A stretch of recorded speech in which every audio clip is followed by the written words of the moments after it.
You could be talking them to in a room, and they're over here underneath the table saying, all right, everybody, let's meet at McDonald's after this. They got their little text messages going on, and they're informed. Over 1,000 students from 2 different Facebooks were tapped into what PEPP was doing in regard to their efforts. And when the city saw that, they freaked. They're like, oh, we better back down. We cannot hurt one of the most important groups in our city. 1/3 of the population, 10,000 students, come here and leave every year. We're 30,000 here in Moorhead. Largest rural city in Moorhead. That's some of the things we do, I guess. And Lisa's been working on neighborhood issues, and she worked with just a couple blocks from here, a manufacturer at Park Home. It was called the Greenwood Mobile Home Park. And we worked for 2 years with a group of leaders in the neighborhood, and they got to a point where they could actually buy the neighborhood from their slumlord. And they accomplished that, and they formed a cooperative. So we have a resident-owned mobile home park over here. They still have problems because that guy left it in such a mess. I mean, basically 15 years of oppressing people, and everybody turning their backs on this community. And the leadership there, they were just ready to be leaders. I mean, we walked in and helped people figure out that they could actually make demands. They could go to city council. They raised $1.6 million to be able to buy their neighborhood, and I thought, I can't raise. Wish I could raise $1.6 million.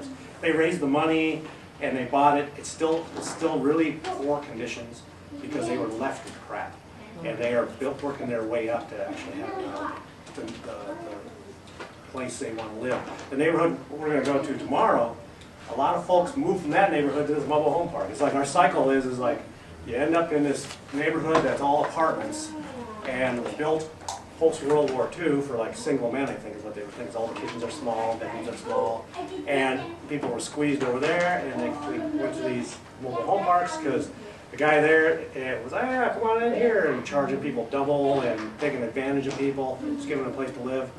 And so people have cycled around these communities. So tomorrow, we're going to probably run into some people that I'm hoping that people come and talk to us that are from these neighborhoods. At 12, we're going to go to Social Connection. We'll probably leave in about 10 minutes, but we should get some logistics and maybe figure out. I know if you have another group coming back in, I've got addresses and stuff on these sheets. So I think what we'll do is we'll go down and do the Social Connection, spend a couple hours there, and we'll come back here. This will be kind of our pivot point. Okay. And we'll work out logistics for tonight. We have opportunities, and I was just talking to Octavio. Kid-friendly camp is at Octavio's because he has children. Adult-friendly camp is at our place. It's like we'll work that sort of stuff out. Tenting, floors, whatever people want. Some downtime tomorrow, which will be nice for people. Can you tell? What's that? Can you tell? Yeah. We've actually hosted people. We had the Bikers for Freedom back in the 90s that were working on reproductive rights come through. We hosted them. 4 years ago, we had the Bikers for Democracy, who were doing voter registration across the country. They stopped in and we spent a couple days with them. So I really understand, we're like way down on the list of your stops, so I know where you're at. So we'll just work with you and make sure you get rested up and participate where we can. Sounds great. We got a question. When are we going to eat lunch? That's a Social Connection. That's a luncheon and a listening session. Right around noon. I just want to 20 say minutes. just a few minutes.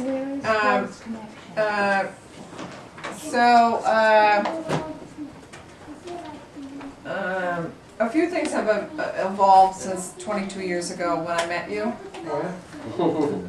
Just a couple. But in terms of like the short history is that here I was born and raised in the Twin Cities and helped